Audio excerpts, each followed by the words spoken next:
Dewan Juri yang terhormat, mosi kita pada siang hari ini adalah gerakan-gerakan sosial seharusnya lebih berfokus pada ketimpangan ekonomi daripada diskriminasi berbasis identitas seperti halnya gender, etnis, dan lain sebagainya. Kami sebagai tim oposisi menolak dengan tegas mosi kita pada siang hari ini. Saya memiliki beberapa alasan mengapa kami sebagai tim oposisi menolak mosi kita pada siang hari ini. Namun sebelum saya beralih kepada argumen saya ingin memberikan beberapa bantahan terkait dengan argumen yang disampaikan oleh tim pemerintah. Oke, bantahan yang pertama adalah terkait dengan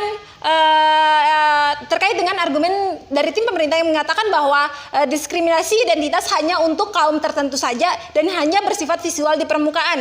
Nah, kami dari tim oposisi percaya bahwa ketika gerakan-gerakan sosial ini fokus kepada memperjuangkan diskriminasi identitas, maka akan ikut memperjuangkan hak-hak dan keadilan di aspek lainnya. Nah, artinya semua kelompok akan memperoleh kesetaraan dan keadilan.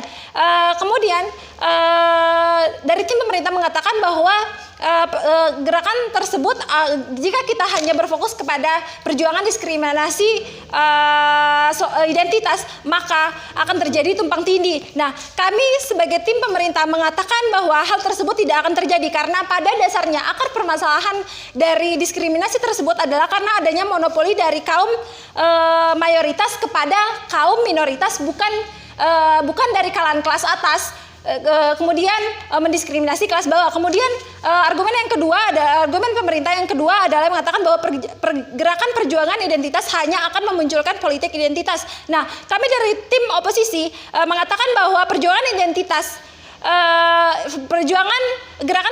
ketika gerakan-gerakan sosial memperjuangkan diskriminasi identitas, maka semua kaum akan memperoleh haknya dalam segala bidang, seperti dalam bidang ekonomi, dalam bidang politik, dalam bidang pendidikan, dan lain sebagainya. Dengan demikian, ketika tidak ada lagi diskriminasi terhadap identitas, maka kaum minoritas dapat memperoleh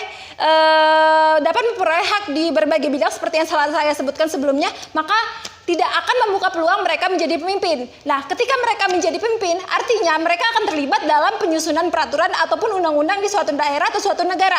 Nah, dengan demikian, dengan adanya keterlibatan kaum minoritas atau kaum yang sering didiskriminasi ini pada proses pembuatan aturan atau undang-undang, artinya hak-hak kaum minoritas, hak-hak kaum yang sering didiskriminasi akan diperjuangkan di dalam undang-undang secara resmi. Baiklah, Dewan Juri yang terhormat, itulah bantahan yang dapat saya berikan pada sesi kali ini. Kemudian yang selanjutnya adalah saya ingin memberikan argumen mengapa kami sebagai tim oposisi sangat menolak mosi kita pada siang hari ini. Argumen saya yang pertama adalah bahwa kaum minoritas tidak akan memperoleh haknya ketika gerakan-gerakan sosial hanya berfokus kepada ekonomi dan bukan kepada diskriminasi sosial, maka hak-hak dari kaum minoritas ini akan diabaikan. Mereka tidak akan memperoleh pendidikan yang layak, mereka tidak akan memperoleh pekerjaan yang layak, sehingga kesetaraan secara ekonomi, kesetaraan secara pendidikan, dan kesetaraan secara politik tidak akan diraih oleh kaum minoritas. Kemudian yang selanjutnya adalah kerugian secara ekonomi dan juga permasalahan psikologi yang dialami oleh anak-anak dari kaum minoritas. Dewan Juri yang terhormat, kami sebagai tim oposisi percaya bahwa ketika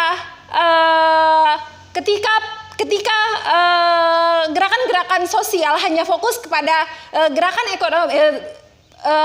kepada ketimpangan ekonomi, maka akan menimbulkan berbagai kerugian. Nah, mengapa kami mengatakan hal tersebut? Karena seringkali diskriminasi identitas menimbulkan konflik dan bentrok sehingga menimbulkan masalah kerugian ekonomi baik dari pihak minoritas maupun dari pihak mayoritas, seperti kerusakan rumah, kehilangan nyawa dan lain sebagainya. Kemudian psikologi anak-anak minoritas juga dipertaruhkan di dalam hal ini. Ketika anak-anak atau generasi kaum minoritas dikucilkan atau diskriminasi, hal ini akan berdampak kepada mental mereka. Hal ini akan berdampak kepada psikologi mereka sehingga mereka tidak memperoleh hak untuk tumbuh dan berkembang dengan baik. Demikian yang dapat saya sampaikan pada sesi kali ini. Terima kasih. Wassalamualaikum warahmatullahi wabarakatuh.